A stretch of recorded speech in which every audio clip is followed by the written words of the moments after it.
Can everybody see this screen? The what is climate friendly food? Somebody give me a thumbs up to confirm that they can see that. Wonderful.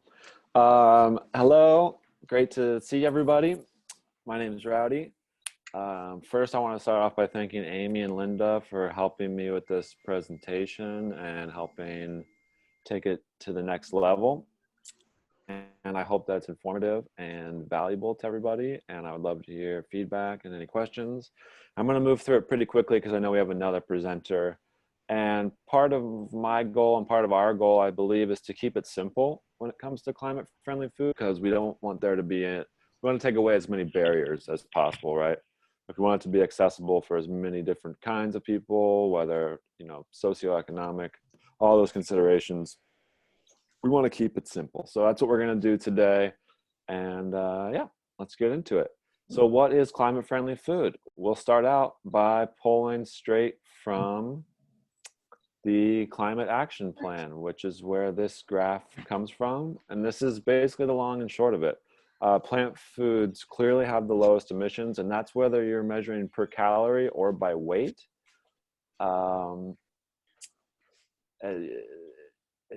There's tons of science on this, and it all comes basically to this same conclusion.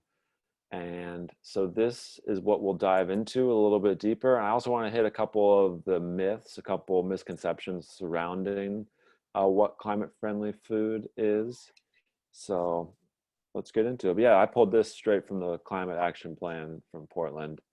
And as you can see here, we got beef as the least friendly climate-wise, and legumes are the superstar of the climate-friendly foods. All right, does anybody want to guess? I like interaction. I think it's important in the Zoom world to keep things engaging. Anybody know how many land animals are killed for meat, eggs, and dairy every year just in the United States? You can put it in the chat or say it out loud. This will be relevant. Anybody? 50 million? 50 million, good guess, incorrect. Lynn says 1 billion. Melissa says 2.2 million. Bill messaged me privately and said 500 million. Not yet, incorrect. Anybody else want to guess? Are we low or high? You're all way low. This is a massive industry. All right, I'll just tell you. So this is just land animals. This is just the United States, and this is just 1 year. This is a large reason as to why this is such unfriendly food for the climate, because there are so many land animals to keep up with our demand, right? Especially in the Western world. This does not take into account the 47 billion aquatic animals. And just for reference point, the percentage of those coming from factory farms are about 99%. Like Sarah said, I'm from the Factory Farming Awareness Coalition, so we focus in on industrialized animal agriculture because that is where the vast majority of these products are coming from. Now, I give these presentations in schools a lot, and people are surprised to hear that this is such a huge contributor, and even more so than the entire transportation sector globally. Now, there is a range of numbers. I saw something as high as like 25% for animal agriculture today. But kind of like the average is about 18% versus about 16% from the transportation sector, which again, a lot of people are surprised by. They think the best way that we can fight climate change is to, drive a different kind of car, use less energy. Those are great solutions too, but I love this movement because one of the most realistic and effective ways to reduce our carbon footprint is our food choices. This one is from Drawdown, if everybody's familiar with the Drawdown project, Paul Hawken, Project Drawdown. This has food and agriculture and land use at 24% and transportation at 14%. So, and electricity production at 25%. So again, just to show how massive of a contributor this industry is to greenhouse gas emissions. More numbers just to really hammer it home. Top 5 meat and dairy companies compared to Exxon, Shell, and BP, right? Because fossil fuel companies a lot of times bear the brunt of our, critique, which, they deserve a lot of it.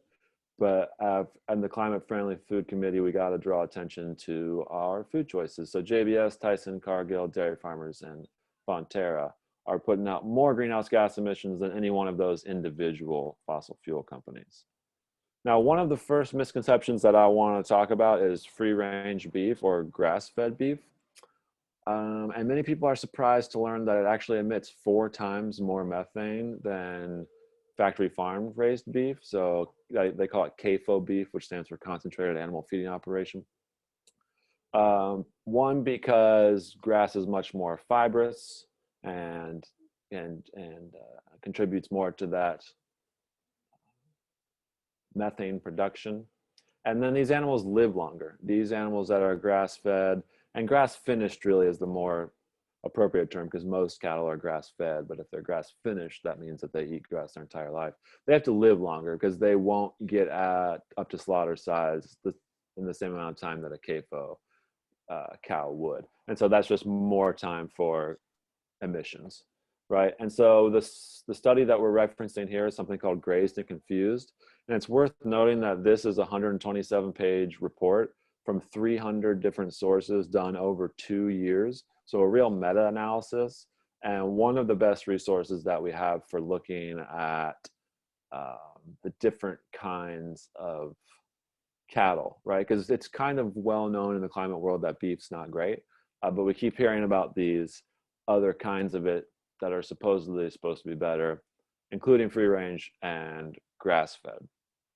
Grazed and Confused also found no evidence that carbon was stored in the soil long term. It's time limited. So when we think about that in comparison to something like trees, right? Trees also have time limited carbon storage, but for trees, they're storing it above ground and below ground. And so that will kind of feed into this next slide that we were discussing whether or not we should talk about, but then somebody at the beginning of this call brought up regenerative agriculture. So I thought I'd just touch on a few of the issues with this. First of all, and FFAC has been studying this a lot, and I know that there are a lot of great aspects of regenerative agriculture, right? Like cover crops, green manures, no-till, all those kind of things are great. It's first of all worth noting that those have been practices done by indigenous peoples around the world for a long time. So this idea that regenerative agriculture is new is kind of just inaccurate. It's like a co-opting of practices that, like I said, indigenous people have been doing for centuries. We feel like that's worth noting. And those practices are great. Something that is happening that we're seeing is that people are kind of mixing holistic grazing and misinterpreting that as regenerative agriculture, whereas it's just an aspect of regenerative agriculture, right? Like holistic grazing is part of the equation. Now, so far, the science behind holistic grazing and the claims, it just is not there, because there is science on ruminants, right? And so all the science that we've found is that for this holistic grazing to be a net zero or net negative as far as greenhouse gas emissions, you have to talk about a drastic reduction in ruminants. So there can only be a few of them if you really want to have carbon neutral or carbon negative ruminant production, right? And again, this is just what the evidence is out there. And there are a lot of claims being made, but a lot of it is anecdotal, especially from people like Alan Savory. Like, he has been vocally opposed to the scientific method. So we just want to see more evidence for the holistic grazing aspect of that. And when they're comparing soil quality from holistic grazing, they're talking about it compared to traditional agriculture. If you're talking about soil quality from a rewilded grassland or a rewilded forest, then the comparisons aren't as impressive. So there are a lot of claims being thrown around right now about regenerative agriculture, a lot due to the popularity of Kiss the Ground. They don't really talk about land use that much in that documentary, and livestock is already 75% of all agricultural land, and that's using concentrated animal feeding operations. So imagine how much land it would take if we were going to switch it all to pasture. And so that inevitably involves deforestation, which, as we know, is one of the big sinks. So there's a lot to dive deeper into and discuss there. The other thing is that there are no standards. There's nothing that's defining regenerative agriculture. There's no, like, organic at least has specific things that it has to meet. Regenerative agriculture does not, because it's new and undefined so far. So we just want to make sure that when these ideas are being tossed around, we really dive deeper into the science behind them. The other last thing I'll say about this, and I'll move on, I promise, is that people aren't making a clear differentiation between grass-fed beef and holistically raised beef. Because as we just learned, those would be two totally different things, right? Because like I said, grass-fed beef is 4 times the methane as CAFO beef, and there are no numbers on holistic beef. Holistic beef isn't available really for sale yet. How expensive would it be? So there's just a lot to think about when it comes to this regenerative ag thing, and we want to keep the discussion going. And especially our organization, I can speak for, is that we want to work with farmers to explore this and to make it as sustainable as possible. So happy to talk about that more if anybody's interested. Some of the other myths for climate-friendly food are fish and chicken. Sometimes those get misconstrued as really climate-friendly options. And again, I'll turn to the graph that's from the Portland Climate Action Plan. And there you can see, starting with eggs, working its way up to trawled fish. They're still, on the higher end of emissions per calorie. So it's about how we're measuring it, right? But first we want to talk about the population explosion. So chicken population has just exponentially grown over the past few decades. There's a lot of reasons that people are demanding more of it. One of them in the United States is this idea that it's more climate friendly. But it's about how you're measuring it, right? It's similar to the regenerative ag thing, where you're measuring soil quality compared to traditional agriculture, not compared to a forest. Well, you're measuring chicken emissions compared to cattle, which is the worst. And so, yeah, it's obviously going to look better. But say, for instance, you compared it to legumes, right? The greenhouse gas emissions from a serving of poultry is 11 times higher than a serving of beans, right? So the problem isn't the problem of climate change is not asking us to switch from a Hummer to an F-150, which people will sometimes compare this to, switching from beef to chicken. The problem is asking us to switch to a Prius, right? To put that in terms that we might understand. So is it a better option than beef? It depends on how you measure it. Something else to consider with chicken is that they're the #1 feed crop consumer, and these foods take up a massive amount of land, which again is leading to deforestation, to species extinction, to eroding soil and poor soil quality. And this is something that a lot of people don't know. And this is according to World Wildlife Fund. Poultry industry uses most of the world's feed crops, with the pork industry coming in second. So 1/3 of the world's cropland, massive amounts of land, right? This is an important thing that people don't consider when they think about chickens. And then fish, again, from our Portland Climate Action Plan here, we've got non-trawled, farmed fish, and trawled fish. If anybody's unfamiliar with what trawled fish looks like, I'm going to show you a quick video. There's no sound to go with it, just in case you were wondering about that. So this is a super trawler, and this can technically be called wild-caught fish. So a lot of times with the labeling, we all know that food labeling can be very misleading. Fish is certainly one of them. So you could buy wild-caught fish and it would look like this. And this is a major contributor to greenhouse gases, right? These ships take an immense amount of fuel. There are hundreds of them patrolling international waters on any given day. And this has all of this industry, animal agriculture, has ramifications way beyond just greenhouse gases, like every environmental problem that we can think of: water pollution, species extinction, desertification, you name it, right? Like, but we're just talking about climate and greenhouse gas emissions today. But sorry about that. It is worth noting that this industry is far more destructive than just climate change. Not that it's just climate change. Aquaculture, This is actually very carbon intensive as well, right? A lot of that has to do with the feed, because they're either feeding these fish soy, corn, which we know are very resource intensive, and then the forage fish. A lot of times those trawlers will be uh, after forage fish that they then feed. Like salmon are carnivorous fish, so they need fish to feed to the salmon. And so all that adds up to be a really immense carbon footprint. Sea Shepherd, one of the leading voices on oceanic conservation, they have put forth strongly that there is no such thing as sustainably caught fish, and they have a whole bunch of reasons for that.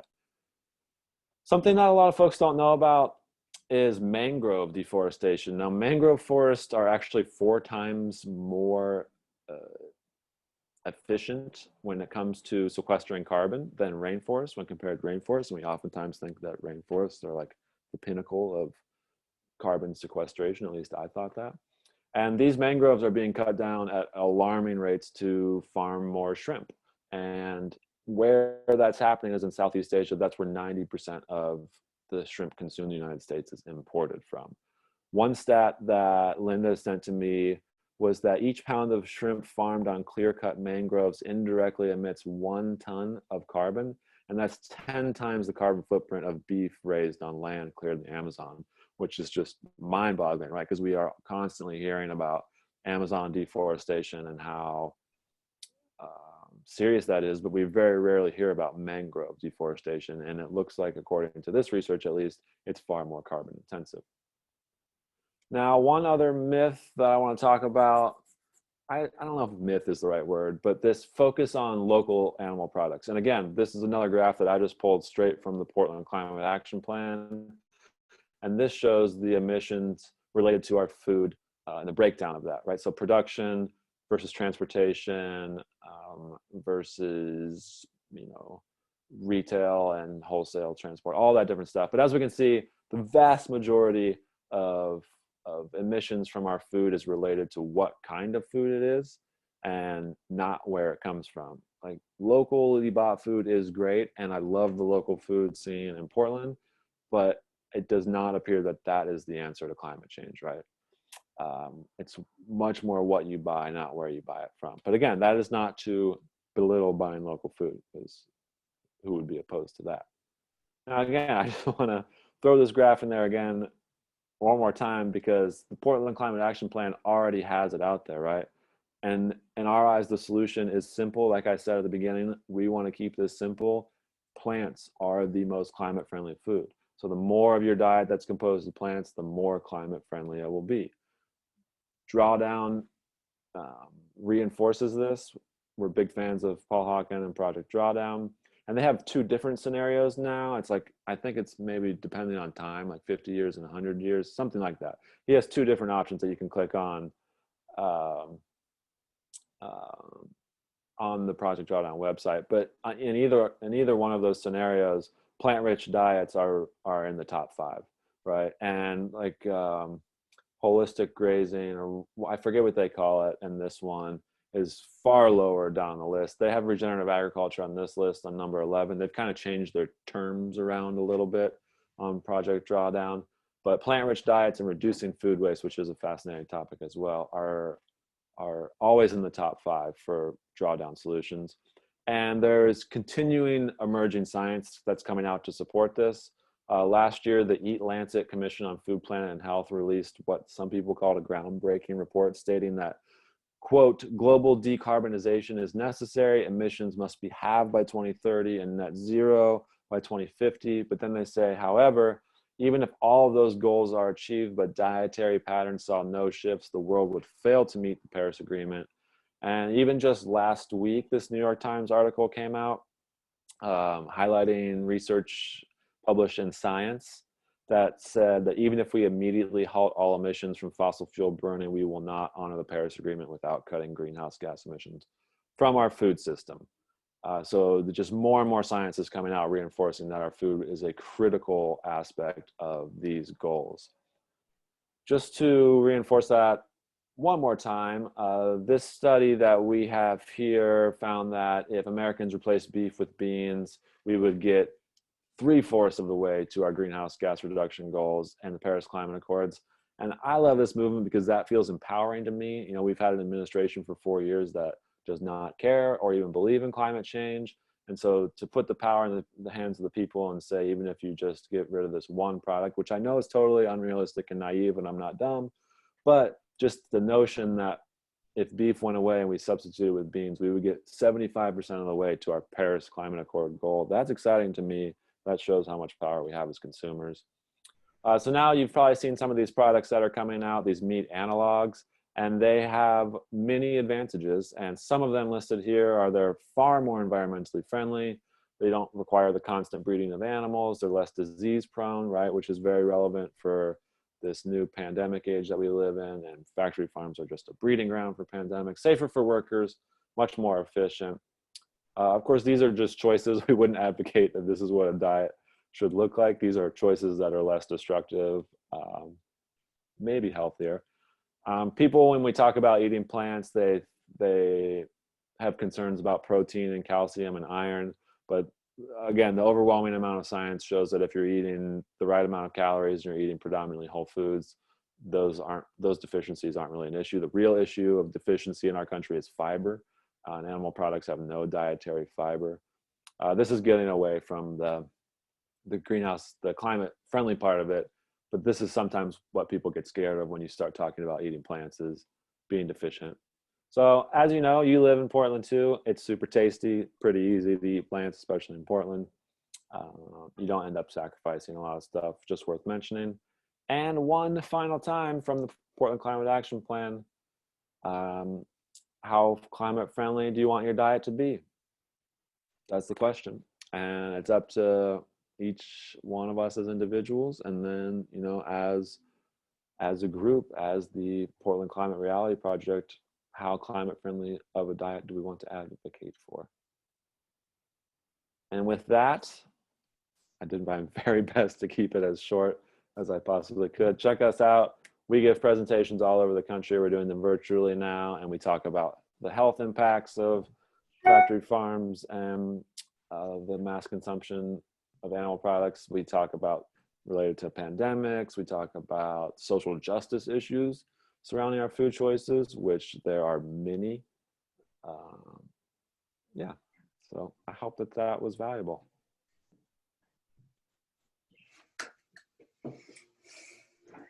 Thank you, Rowdy. There's some questions in the chat box. I don't know if the people who asked the questions want to ask those directly. I can send this presentation out, sure. And as far as the veggie burgers having glyphosate, yeah, like those are not put forth as like health food options, right? They're just put forth as choices that are less destructive. And we were gonna have, we talked about having a slide related to organic there, and which is definitely worth noting, right? So CO2 emissions per hectare of organic agriculture systems are 48 to 66% lower than in conventional systems. You know, organically managed soils have much higher potential to counter soil degradation. Organic is definitely preferable, but as far as like where to start out with, because there were other things that we wanted to talk about too, like packaging, and there were a couple of other things that we had discussed, like what defines climate friendly foods. But the simpler that we can keep it, if we can just say plants versus animal foods and start there, and then as we grow from there, then we can start talking about more detailed things, and things like, you know, does the Impossible Burger have glyphosate? Does Beyond Burger have it? Like those things I feel like are later in the discussion with people who want to go deeper. But for starting out, like the baseline of climate friendly foods, and we're still going to discuss this more in our subcommittee, but that feels like, and Linda and Amy and I talked, like that feels like a good place to start, is that, you know, this idea that per calorie, it's fairly simple. But yeah, that's definitely something worth talking about. Are there any other questions for Rowdy? Somebody asked about Memphis meats. I think so. Cultured meat, that's something that's coming down the pipeline. That's where they extract a meat cell from an animal and they use a certain solution and then they grow animal meat in the laboratory. And it's not plant-based meat, it's actually molecularly identical to the meat from a dead animal. I think that's a really promising solution. It's going to be a while until it's on the market and then even longer till it's price competitive with factory farmed meat. I'm sure they all have like their flaws, right? If we're talking about GMOs or things like that. But I think if we're talking about just greenhouse gas emissions, cultured meat, clean meat, whatever you want to call it, versus CAFO meat or free range beef, I think the greenhouse gases are going to be drastically less. Rowdy, are you giving presentations? If people here have a business or organization where you could give a presentation about Green Mondays, or, you know, as a way to, I guess that's one of the ways that you promote just taking a step, is eliminating 1 day a week. Yeah, we have presentations. We have all sorts of presentations, and we're giving them. Yeah, if you just go to ffacoalition.org, then you can see what we have to offer and request a presentation. And yeah, we talk about a reduction, and like I said, it's like how climate friendly do you want your diet to be? It's up to the individual. And so if it's just from a climate standpoint, you know, we have the information, so it's up to us to make those choices. It's actually FFA coalition. That's okay, I'll fix it. Amy, do I have time to ask another question? Yeah, we're going to go a little over an hour, and hopefully people can just stick around. I was just curious, and no pressure at all, but I was just curious if anyone was surprised by anything that Rowdy shared, or does it make you think differently about something that you eat or something that you don't eat, or was there anything surprising or moving to you?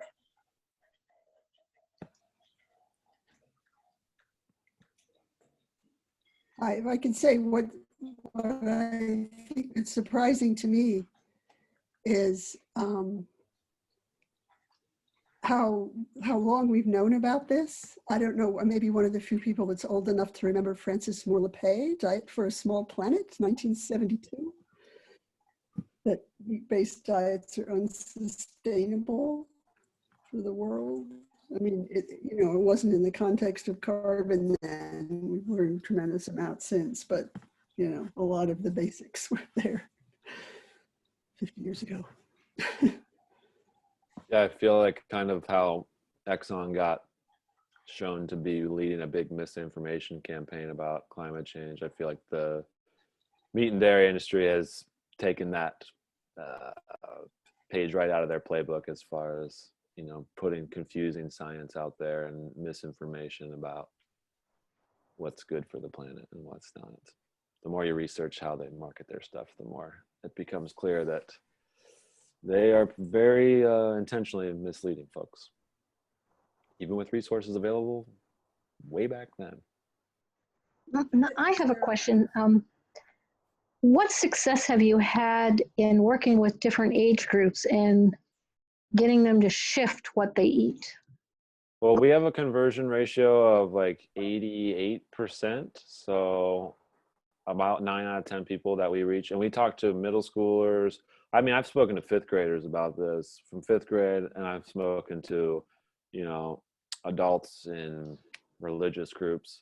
And overall, as an organization, we have about 88% conversion rate, which just means that they indicate that they will make some shift in their diet. So that's different. And we have different numbers for how drastic of a shift that will be. There are plenty of stories of people that eventually stop consuming any animal products, and anywhere from down to just like, I'm not going to consume them a couple days a week. Do you have a higher rate with younger people in the total shift? Probably. I mean, we speak mainly to younger people. We're mostly like middle school to college age. We don't do a whole lot of presentations for older than college age, so it's primarily younger people that we're talking to.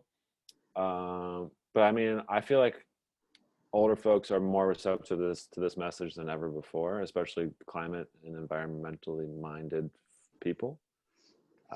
But yeah, I mean, I think kind of in general, younger people are more impressionable, or like more, they haven't made up all their minds, all their neural pathways aren't fully formed yet, so there's room for some malleability there. Thank you. You for dispelling the myth that grass-fed is more climate friendly. Like, I think a lot of us get sucked into that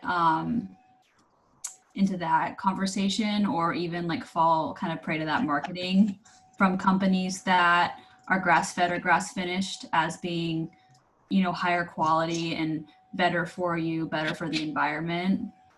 Yeah.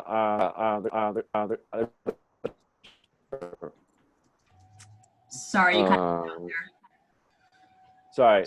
Yeah, that's an important one to us, because it does, there's a lot of greenwashing going on there. And like in regards to the regenerative agriculture thing, they compare cows to ruminants of a long time ago, but you can't compare cows and buffalo, because buffalo like grew up, they're a native species, right? Like they grew up around all these different plants in this environment, whereas cows are basically an invasive species. And so comparing that ruminant to this other ruminant, there's just a lot of, it just doesn't line up, right? They're not the same animal, and they didn't evolve together, right? Like buffalo evolved with this ecosystem and cows did not. So they're not the same in many different ways as far as the grass-fed and how they impact the land and the soil. And there was one other thing that I wanted to say about grass-fed that you brought up, but you made me think of it. No, I forget it. healthier for you, or like for humans, because of the way that they're raised or whatever with the grass, instead of being pumped with antibiotics or like plasticizers. Yeah. I mean, I think there are meaningful differences, but if we're just talking about climate and greenhouse gas emissions, which is what I was told to focus on, yeah, I mean, the lives of the animals are totally different. I've seen and been to enough production facilities that they're totally different. But as far as greenhouse gases go, there's no science to say that it's any better. In fact, it's far worse. Yeah. Thank you so much, Rowdy. I wish we had time for even more questions, but if everyone can stick around, or Rowdy, if you want to put your email in there, we really want to encourage anyone who's interested to join Climate Friendly Food Committee. Sarah and Linda are the leads. There's a lot of interesting things planned. Ashwin, who's on this call, has a project if anybody wants to get involved immediately. Ashwin, do you want to bring that up at the end, or do you want to talk? We can talk at the end. Okay. Then this is a good segue to introduce Lynn, because what Rowdy kept bringing up with that climate action plan ties into what she has been doing in schools. And Lynn was trained in 2015 in Miami, and I met her in Los Angeles in 2018 because she loved the training so much. I guess you went 2 times. But then I met her again in SAGE, which is Seniors Advocating for Generational Equity.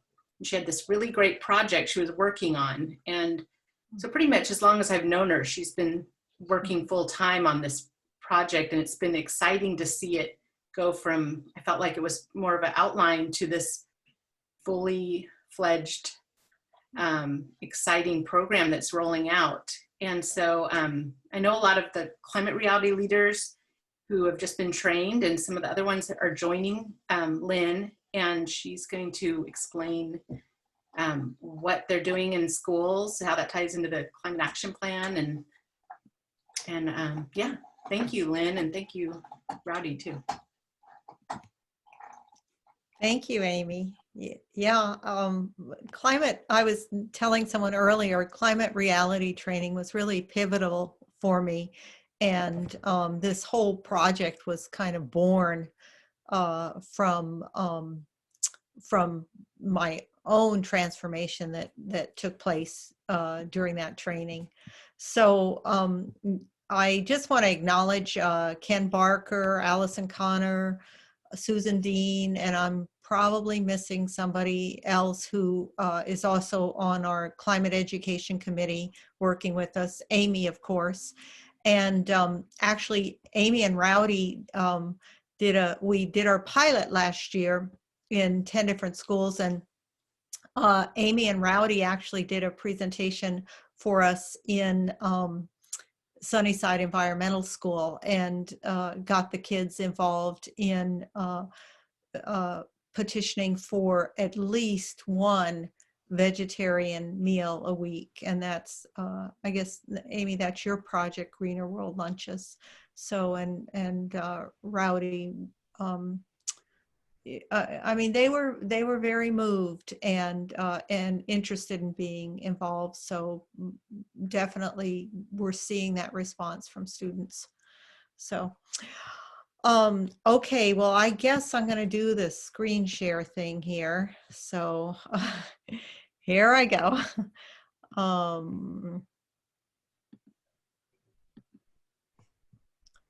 Okay, so I have got am I sharing now? I always feel so funny about this because. Not yet, Lynn.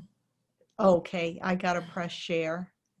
And I'm going to be on the wrong screen, but hopefully I'm going to get to the right one. There you go. It's really big. Okay. How about that? It's the same. Maybe if you scroll down on your document, it might work. Oh, I did the wrong screen. Sorry. It's okay. Oh, okay. This takes practice. Yeah. Stop share. Share. Let's try that again. There we go. Okay, is that better? Yeah, I'm looking at not all students will respond to the enormity of the climate crisis. Thank you, thank you. Yes. In 2017, Tucker, who's there at the mic, was a senior at Lincoln High School. And he came and spoke in a youth forum. And while he was very, very involved in climate change, he had some pretty disheartening observations to make about his fellow students, which was that they were just scared and paralyzed by their fear. And so directly from his speech, he said, "Fear is the least constructive takeaway from climate change education. When we find ourselves in a situation that warrants existential fear such as this, hope for a better future is the only remedy." And that really resonated with several of us, and we wanted to investigate that and what we might do about that, because while we all know that current and accurate climate science must be the beginning of climate education, it cannot be the end of the story, and especially for our students. And so it was a great segue to have Rowdy talk so much about our climate action plan, because so many people don't know that we have one. And not only us, but many, many cities, both in the US and around the world, have climate action plans. Some states and of course some countries do. Oregon as a state is working on theirs right now. But Portland and Multnomah County teamed up a number of years ago to develop a climate action plan, and they have some pretty amazing goals for the year 2030.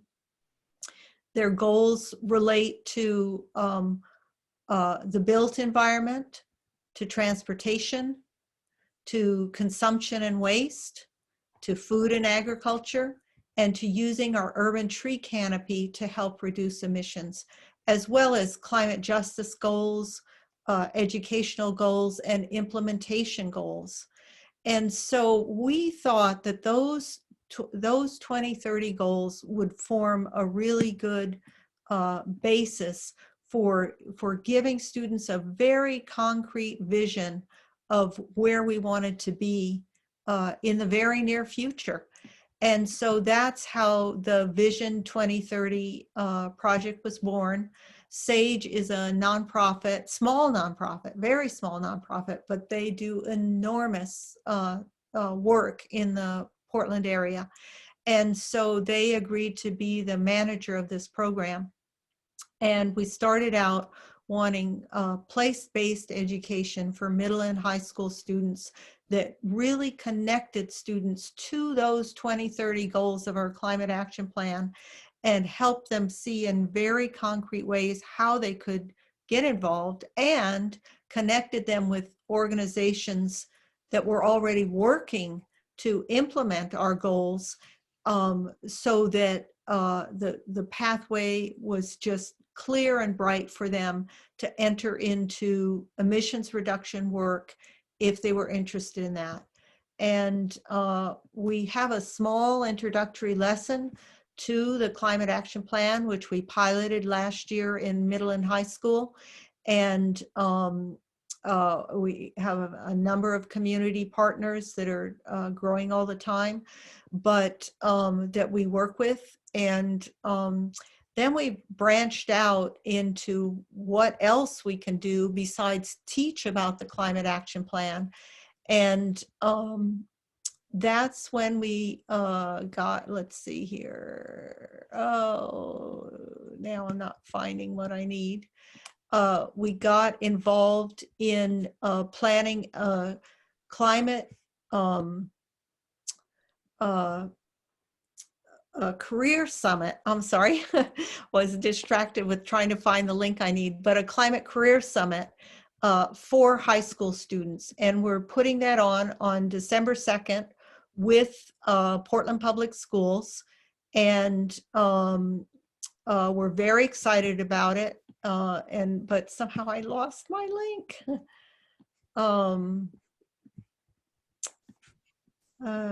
Okay, so I'm going to just stop sharing briefly and start again, and I apologize, but the technology is just working up to. Okay. So our Climate Career Summit is actually open to students in the Tri-County area. And we're expecting a minimum of 500 and maybe many capacity up to 2,500 students. ConFam, that many of you know, our representative elect for my district, will be our keynote speaker. She has been very instrumental in passing the Portland Clean Energy Fund, which gained us like $50 million a year to work on implementing the climate action plan, especially for vulnerable populations and people who are disadvantaged by climate justice by not having access to climate equity. So we have speakers that will be talking about electrification of vehicles. And if you go to our website and click on these, it gives a little bio about the speakers, and then there's a little 30-second promo video that you can watch. So I'm impressed with the not being very good at technology. I'm impressed with the technology of the people that set up the website. Mary Hansel, who's the co-founder of Biomimicry Oregon, will be speaking. We have also Peter Hayes, who's the owner of Hyla Woods, which is sustainable forestry, and he will be speaking. And I understand that there are concerns about sustainable agriculture, but sustainable forestry is a completely different issue. And the governor has recently implemented executive or enacted executive orders that hopefully will lead us in a direction of raising our many forests in ways that sequester more carbon, principally by making longer periods of time in between when they're cut.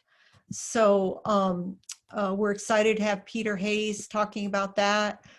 We have Dr. Carrie Leonard, who's the Chief of Staff for State Representative Karin Power. We have somebody from Solar Oregon speaking. A lot of you know Zach, maybe. and people talking about energy efficiency. So it's a great testing ground for how well students take to careers in climate solutions, and we'll be really eager to see what participation is like and what is attractive to them. We have all kinds of work that you are welcome to be engaged in as far as helping us with shout outs about the Climate Career Summit.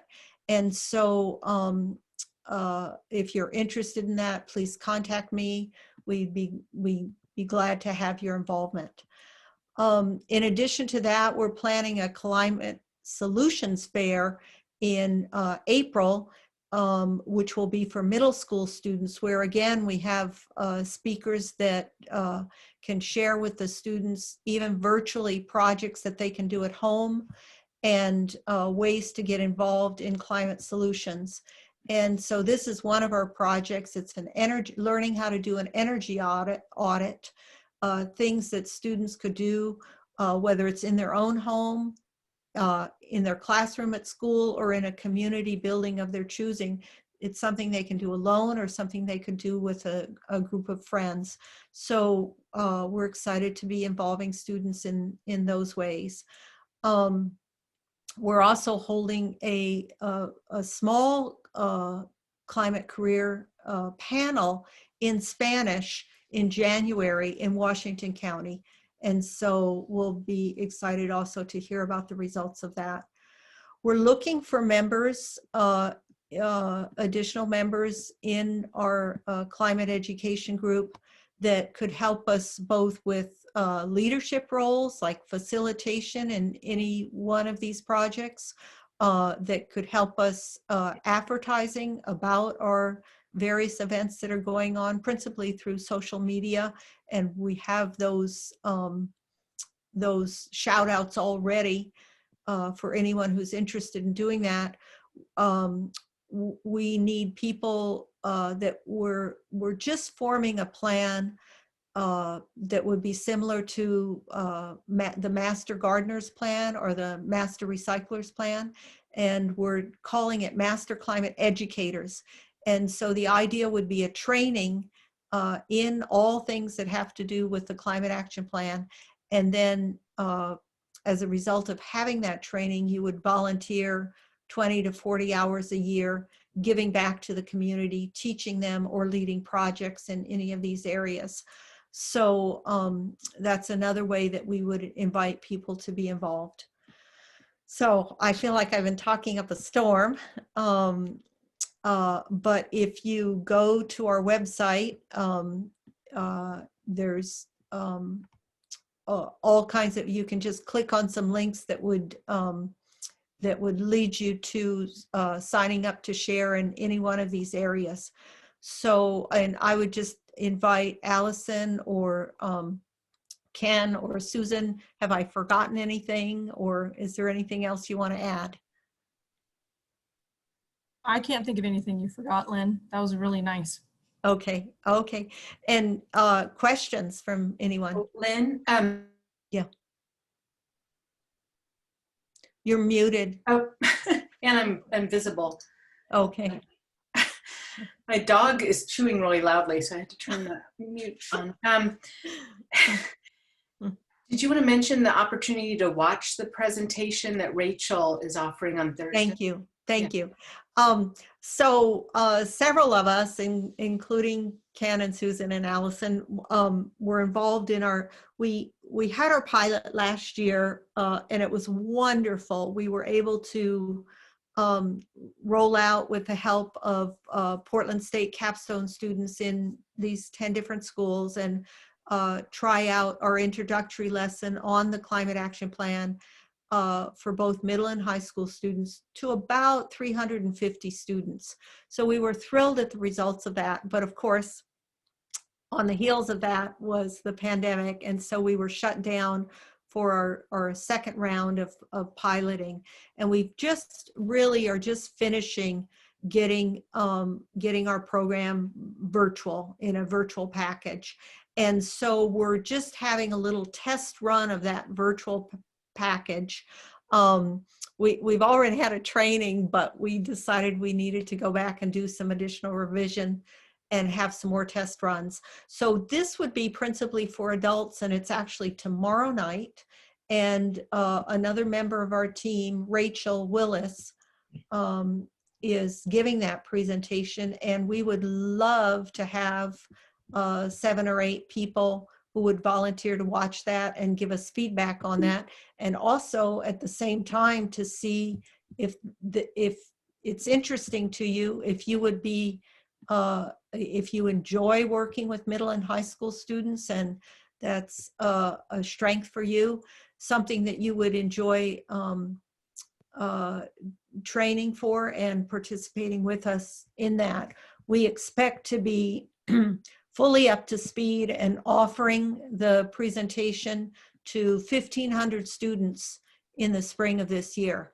And it looks like we may have a pathway to offer it throughout Portland Public Schools to middle school students, and hopefully to Clackamas and Washington County, at least in various individual classrooms there.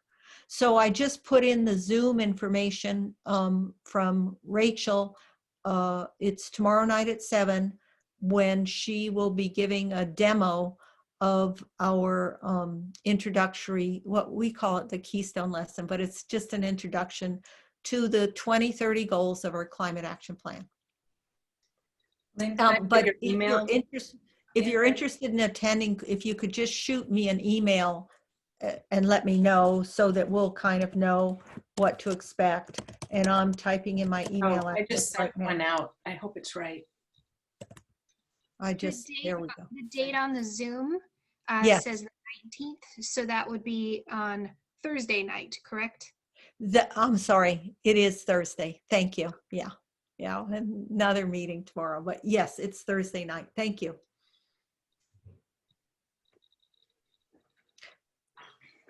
Other questions about the program or?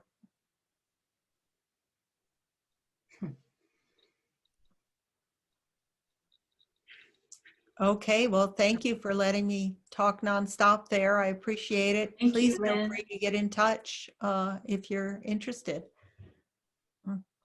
Yeah, thank you. There's been so much interest in this. It's really exciting to see how many people have joined you in this work. Yeah. It's a good group of people. Okay, well, I wanted to make sure, we have a lot of people from our leadership team on here. Bill and Frank and Bria, Allison Walcott, Allison Connor, Ashwin, and Melinda. I think that I'm looking at part of the screen, but I wanted to also get to know the rest of you.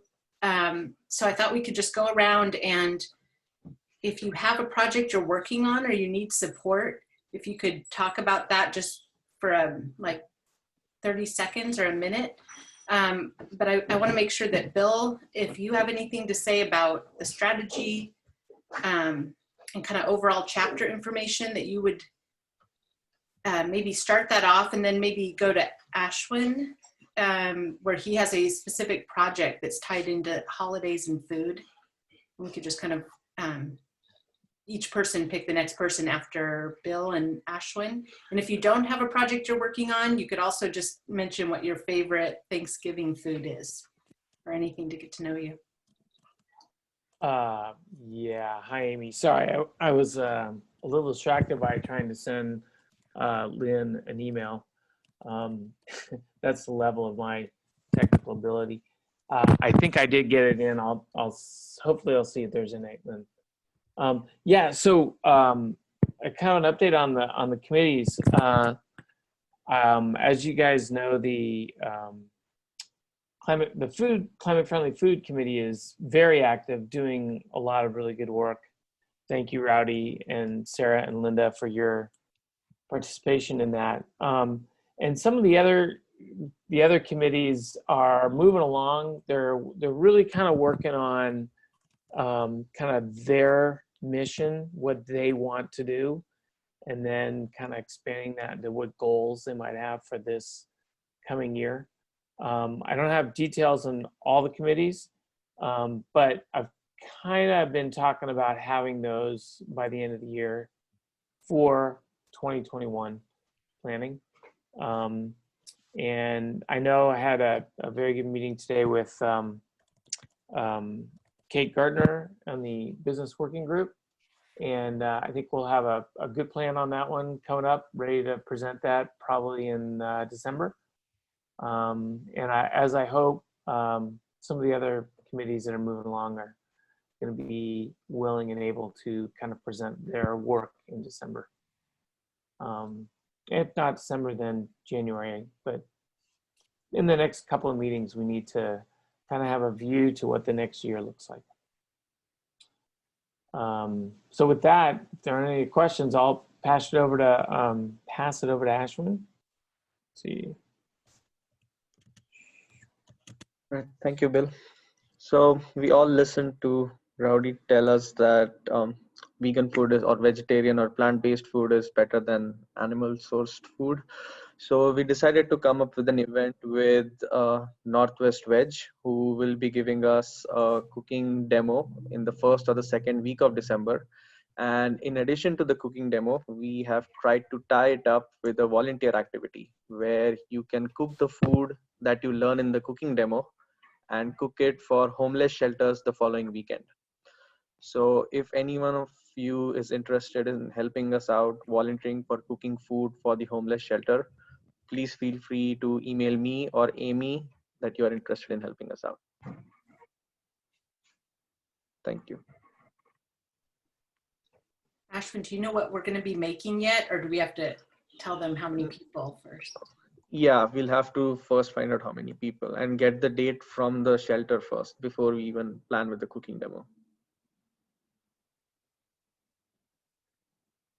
If anyone doesn't want to cook, do you need help with delivery at all? Yeah, absolutely. Absolutely. Even if you can't cook, we definitely need people who can collect the food from everyone's house and the volunteers' house, and then drop the food at Transition Project in downtown Portland.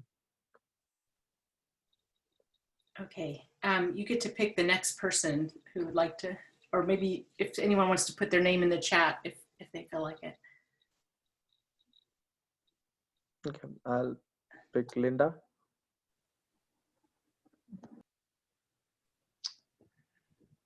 Thank you, Ashwin. I'd love to volunteer with that project, so I'll be talking to you about it. Yeah, so I've been working with Sarah and Rowdy lately, and gosh, it's been such a wonderful learning experience for me. You know, just when we were going over Rowdy's slides, I just feel like I learned a lot. And I guess I'm just feeling very enthusiastic about the idea of climate-friendly food. And I just feel like it's the friendliest in every way, for the climate, for your health, and certainly for the animals. And if anybody needs help with their diet, honestly, if you want to contact me for individual help, I'd be more than happy to help you with that. I'll just pass it on over to Sarah. Thanks, Linda. I echo everything that Linda just said. It's been really exciting to get to know the people on the Climate Friendly Food Committee, and Amy had put in the chat earlier if you're interested to email Amy and let us know if you'd like to join. And I just wanted to share briefly kind of the direction that our committee is taking right now. Like Bill mentioned, we are new. But we have decided the direction that we'd like to go. And at our most fundamental level, we want our group to be a local authority on what climate-friendly food is. We all know there's a climate crisis, and there are other organizations that exist who have the same mission, for example, Factory Farming Awareness Coalition, but Climate Reality needs to be a leader when it comes to all sorts of climate solutions. And one of those, as Rowdy showed in the presentation, is food. So with our group, our our next meeting is on Monday, December 7th from 11 a.m. to 12 p.m. And we're going to be really drilling down on what climate-friendly food means, what that definition is, and how climate reality is going to present climate-friendly food. Because Rowdy did an excellent job on presenting today, but we need to put the climate reality, final stamp on that and do that as a committee. So we'll be finalizing that definition, and really through really great conversations with Bill, we've trying to strategize, like, how can we stay with the theme of climate reality and be all about education, awareness, and action inspiring. And so we're just going to continue to figure out how we can be a resource, that local authority that I mentioned, but really a connector within the community to other groups like Factory Farm Awareness Coalition and other groups and local governments that are working to fight the climate crisis. So lots more in store for December 7th. Hope you can join us. If you have questions, I'll put my email in the chat. But shout out to everyone who's doing such great work, Lynn and Amy and everyone on the climate work in schools. Amazing, amazing job. Oh, and I will pass it over to Peggy Harkins. We've never met before, so I thought I'd say hi and pass it to you if you'd like to go. I'm not a climate leader. I was going to go for training this summer and COVID. So, and I've been busy with election stuff. So I've sort of been a little in and out with the climate reality group. And I thought this seemed like a great topic tonight, and it was great. Thank you for the presentations. They were really wonderful. And so I will probably be sending you an email because I'm interested in this climate friendly food committee. Okay. Oh, so let's see. I'm not that Zoomy an expert here, so I don't really know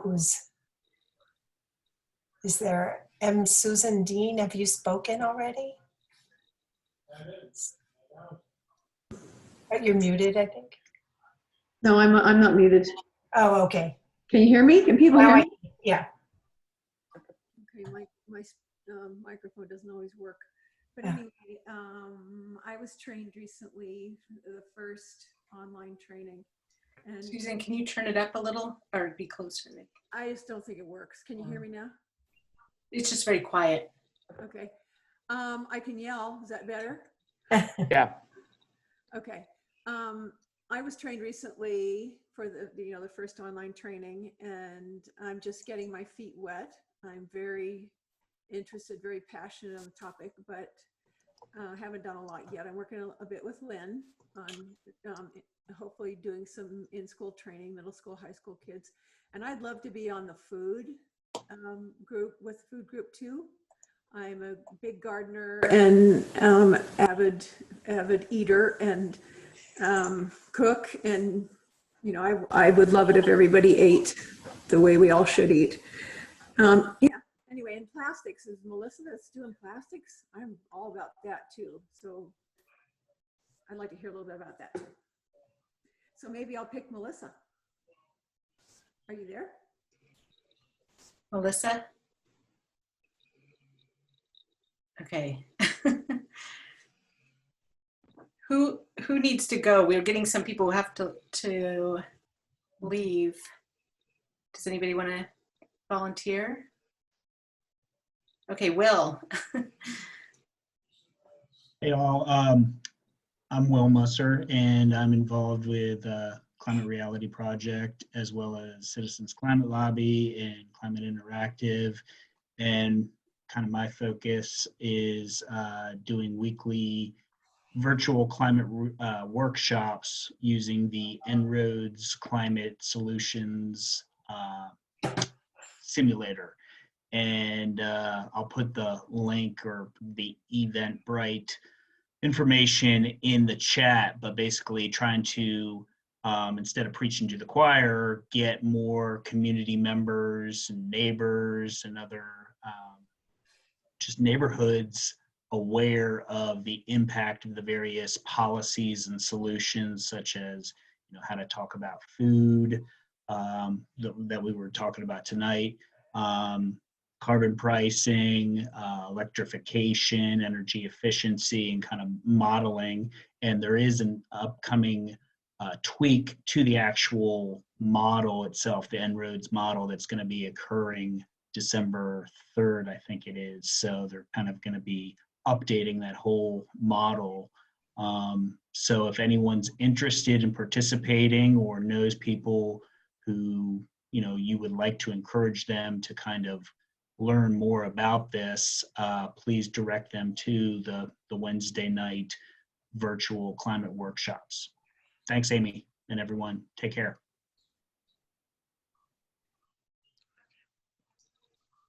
I could go if you'd like.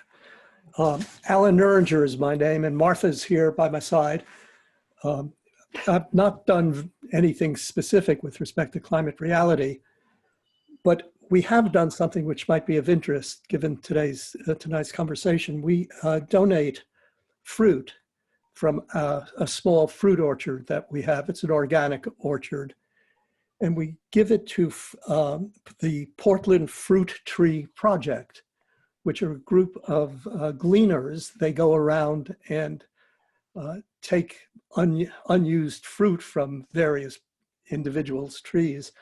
They didn't come to my fruit. I picked all of the fruit. And actually just yesterday, I got a thank you note for the close to 400 pounds of apples and pears that we were able to donate. And in this little thank you note, it's written, "Your fruit found its way to Familias and Acción," where it was used in food boxes for Latinx folks in the Portland metro area who are experiencing food insecurity, and to Black mental health, where it was used in food boxes for Black families struggling with food insecurity. So that's the other side of the food spectrum. It works well together. So, but I would also like to say, I am so impressed with you folks. What you're doing is really, it's motivating, and go, go, go. Thank you all for what you're doing.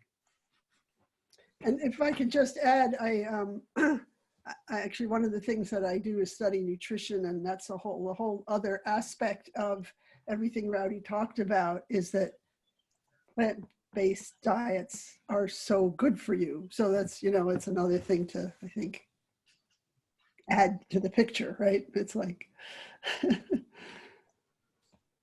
And so if we're passing it on, Helen. Oh, hi. I don't know if I've got my video on or not, or what I'm doing. Anyway, yeah, it's wonderful to meet everybody and to hear what you're doing, and I think it's absolutely amazing. And indeed, I need to change my diet to be plant-based as well. And so it's really wonderful. And if I can just be of use to a committee, I put a question in. I'd like to work with the Reducing Plastics Committee, and I think I've got a connection. And hopefully I can work with everybody and get to know you better. And thank you everybody for what you're doing. It is really amazing. So I look forward to being part of the group. Thanks. So what about Melinda? Melinda? Can't hear her. Sorry, I couldn't unmute fast enough. So I'm Melinda. I am on the leadership team more as a support person. I don't have any active projects other than things that I'm trying to help with while I'm home because of all the COVID quarantine, stay in place, etc. I did want to mention the Vote Riders, which is the organization that we helped get out the vote with for our chapter. We had a writing campaign about a month ago, I think it was, maybe a little earlier than a month, but they're still offering opportunities to continue to write and do phone and text banking for the Georgia runoff races. So I just attended earlier today a call on some of their strategies for that. In case you don't know what Vote Riders is, they are a nonprofit that encourages people to get the proper ID and any required, paperwork and registration in order to be able to vote. They are not affiliated with any particular candidate or party, but they do amazing work in making sure that any disenfranchised voters or a lot of the youth that are actually turning of age by the January election for the runoffs are going to have the proper registration and ID to be able to vote for the first time. So I'm going to email Bill because I know he helped kind of coordinate our last campaign to see if people would be interested in continuing to write. But if anyone wants to jump in on that, you're certainly welcome to email me. So I'll put my email in the chat here real quick. But yeah, other than that, I wanted to mention that about 15 years ago, I tried a sweet potato recipe that has ricotta cheese and kale and a little bit of balsamic vinegar and some onions on top. And I've never eaten sweet potatoes any other way since. So that's my all-time favorite Thanksgiving tradition now. So let's see who to pass off to. Does anyone want to volunteer?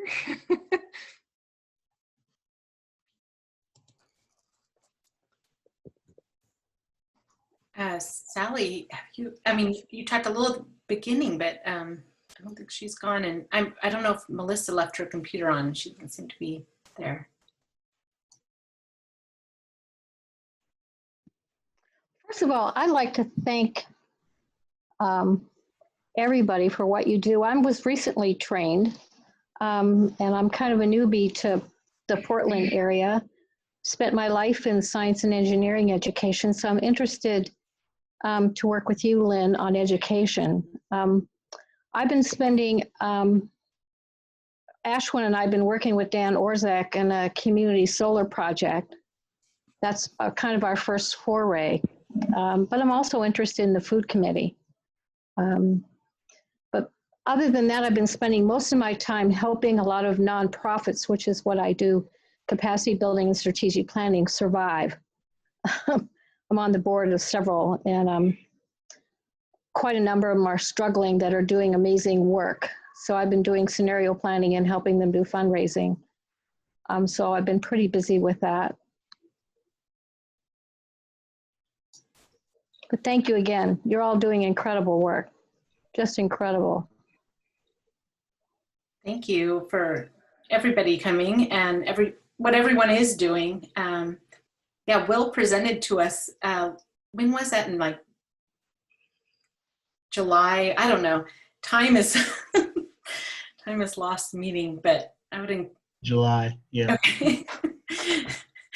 Yeah, before the training, we were doing kind of more events and presentations, and we'd like to get feedback on what's working for everybody, if you want to keep doing these presentations. But yeah, Bill and Frank and I and the rest of the leadership team will meet up next week, but would love feedback on, what you'd like to see out of the group. And, we got 24 people and most stayed a little over an hour. So I think that's a great sign. So I don't know, does anyone else, Rowdy, do you feel like you want to say anything? I know you already introduced yourself, but did we miss anyone? We lost Ken Barker, and he's part of the Pachamama Alliance. Isn't that correct, Linda? Are you doing Pachamama, or Lynn, you're doing that? Yeah, they're doing, Pachamama does a 5 or 6 week course where you meet every Sunday and do a deep dive into action. And Linda, you're doing that right now, I think. But it's a really great program. We like to partner with Pachamama. Oh, Bill, you're doing it actually too. I'll put in a word for Pachamama because I've just really enjoyed being part of that group, and thank you, Amy, for telling me about it. So I took they have an 8-week course called the Game Changer Intensive, which was really fabulous. and very well organized. You have readings and videos to watch during the week, and then you meet with a group, once a week to discuss what you've learned. And right now we're doing the drawdown. I think it's 4 weeks where we're basically learning about Project Drawdown. And then we actually have a homework assignment right now to figure out a project. So, I mean, they're just like getting you right into action. And yeah, I can't say wonderful enough things about that group. I'd really recommend that you get involved with them. Yeah, I feel like I tout them every time, but I just feel like they're a really good tie into learning about climate action and getting involved. And Bill and I have been talking a lot about how we want to be a hub to other groups and where we can. So I guess that's all I have to say. I don't know if I missed anything. Let's see. Anybody else have anything? We're going to keep the third Tuesday of the month as our meeting time at 6:30, probably the same link, but I don't know, give me a thumbs up or something if you think it would be worthwhile to meet on December 16th, just for more of a casual get together. In the past, when we could meet in person, we had food and, networked a bit, but I kind of understand if people are zoomed out too. So Bill's in, it'll be just Bill. Oh, Rowdy, okay, good. So, and it's okay, you don't have to, if you don't want to. Maybe, maybe we'll put something out there, see if people are interested, make some kind of fun thing out of it. I'll try to drink my low greenhouse gas emission beer by myself while I'm at that meeting. Yeah, and I'll send out Melinda's been keeping all the notes and doing a lot of administration work too, and I want to follow up with all these great links. So thank you, Melinda, for doing that. Yeah. Thanks for all your work, Amy, and others on the leadership team. We really appreciate it. It's a great group. Yeah, great job, Amy. Thank you. Oh, yes. No, I'm not doing it alone. So, all right. Well, maybe I'll see you all on Thursday. Rachel Willis is one of our people who was trained in August, I think. So I'm looking forward to kind of seeing the presentation myself, and also for cooking with, I'll get in touch with you, Ashwin, about that too. All right. Sure. So bye, everybody. Bye. Thank you. Thank you. Bye. Have a great Thanksgiving. You too. Okay. Bye.